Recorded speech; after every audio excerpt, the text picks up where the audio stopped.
Singapore থেকে ২৭,০০০ ton diesel নিয়ে চট্টগ্রাম বন্দরে জাহাজ, চাষিদের নিরবচ্ছিন্ন ডিজেল বিদ্যুৎ দেওয়ার ঘোষণা সরকারের।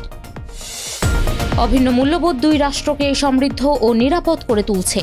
বাংলাদেশের সঙ্গে সম্পর্ক ইস্যুতে মার্কিন সহকারী পররাষ্ট্রমন্ত্রী পল কাপুর।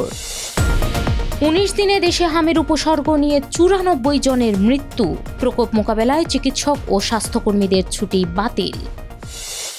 চৈত্রের দাবদাহে পড়ছে দক্ষিণের জেলা চুয়াডাঙ্গা, মৌসুমের সর্বোচ্চ তাপমাত্রা রেকর্ডে বিপাকে সাধারণ মানুষ।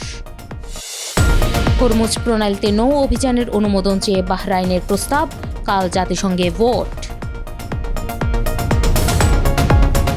স্বাগত জানাচ্ছি দ্য বিজনেস স্ট্যান্ডার্ডের নিয়মিত আয়োজন টিভিএস রাত ৮টার সংবাদে। সঙ্গে আছি আমি বর্ণা দাস। দেখছিলেন সংবাদ শিরোনাম, এবার বিস্তারিত।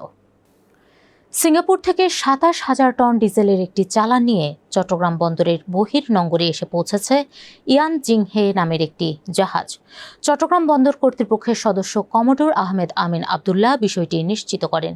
তিনি আরও বলেন, শান গ্যাং ফাজিয়ান নামের আরেকটি জাহাজ মালয়েশিয়া থেকে ৩৪,০০০ টন জ্বালানি তেল নিয়ে শিগগির বন্দরে ফেরার কথা রয়েছে। আগামীকাল এলএনজি নিয়ে আরও একটি জাহাজ আসার সম্ভাবনা আছে।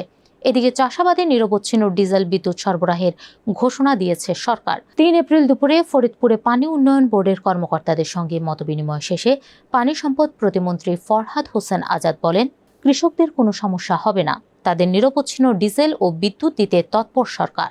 নিরাপত্তা, বাণিজ্য ও সুশাসন সহ বিভিন্ন ক্ষেত্রে সহযোগিতা এবং অভিন্ন মূল্যবোধ দুই রাষ্ট্রকে সমৃদ্ধ ও নিরাপদ করে তুলছে। ওয়াশিংটনে বাংলাদেশ দূতাবাস আয়োজিত এক অনুষ্ঠানে দুই দেশের সম্পর্ক নিয়ে আলোচনায় এই মন্তব্য করেন দক্ষিণ ও মধ্য এশিয়া বিষয়ক মার্কিন সহকারী পররাষ্ট্রমন্ত্রী পল কাপুর। তিনি আরও বলেন, ঢাকা ও ওয়াশিংটনের মধ্যকার সম্পর্ক আগের যে কোনো সময়ের চেয়ে বর্তমানে অনেক বেশি তাৎপর্যপূর্ণ। গত মার্চ মাসে 2 দিনের বাংলাদেশ সফর করেন পল কাপুর।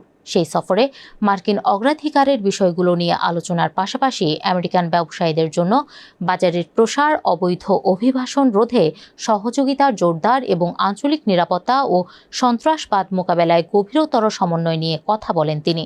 একই সঙ্গে ইন্দো প্যাসিফিক অঞ্চলে অভিন্ন স্বার্থ এগিয়ে নেওয়ার বিষয়ে আলোচনা করেন মার্কিন সহকারী পররাষ্ট্রমন্ত্রী। গত 24 ঘণ্টায় রাজশাহী, কুষ্টিয়া, টাঙ্গাইল ও ময়মনসিংহে হামের উপসর্গ নিয়ে 4 শিশুর মৃত্যু হয়েছে। এ নিয়ে 19 দিনে দেশে হামের উপসর্গ নিয়ে মৃত্যুর সংখ্যা দাঁড়িয়েছে 94 জনে।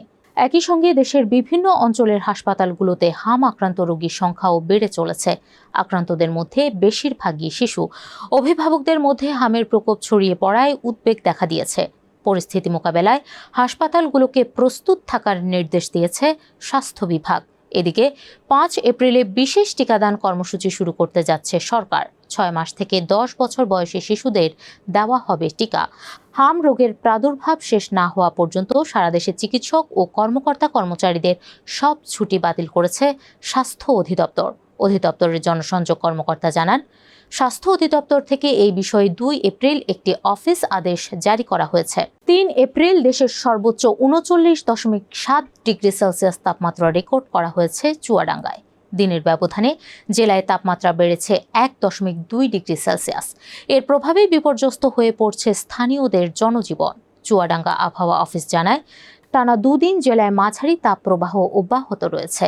অতিরিক্ত গরমের কারণে জনজীবন দুর্বিষহ হয়ে পড়ছে। প্রতিদিন তাপমাত্রা বৃদ্ধি পাচ্ছে। 2 দিন ধরে জেলায় মাঝারি তাপপ্রবাহ অব্যাহত রয়েছে বলে জানায় আবহাওয়া অফিস। রোদের তাপে গলতে শুরু করেছে সড়কের পিচ ঢাকা পথ। হরমুজ প্রণালীতে নৌ অভিযানের প্রস্তাব দিয়েছে বাহরাইন। এ নিয়ে 4 এপ্রিল জাতিসংঘ নিরাপত্তা পরিষদে ভোট দেওয়ার কথা রয়েছে। এই প্রস্তাব পাশ হলে হরমুজ প্রণালীতে জাহাজ চলাচল নিশ্চিতে প্রয়োজনীয় প্রতিরক্ষামূলক ব্যবস্থা নেওয়ার ক্ষমতা পাবে আরব দেশগুলো।